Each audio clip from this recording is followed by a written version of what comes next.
আমি হচ্ছে গলদা চিংড়ি, আমার এই নদী থেকে ধরে এনে রেখে দিয়েছি, কিন্তু আমার দাম বেশি বলে কেউ কিনতেছে না। ও দোকানদার ভাই, তোমার গলদা চিংড়িটা আমি নিয়ে গেলাম, বাকি খাতায় লিখে রাখো। আরে ম্যাডাম, আপনি আমার দিয়ে কি করবেন? ও বাবা গো, এই চিংড়ি মাছ তো আবার কথা বলতে পারে, চিংড়ি তোমারে খাবো।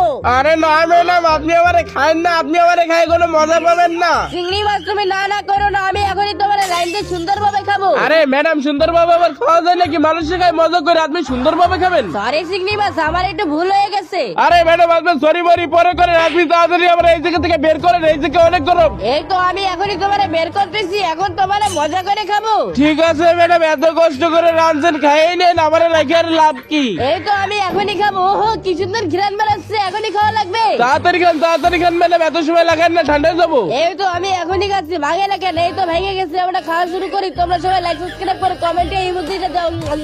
আমি হচ্ছে গলদা চিংড়ি, আমার এই নদী থেকে ধরে এনে রেখে দিয়েছি, কিন্তু আমার দাম বেশি বলে কেউ কিনতেছে না। ও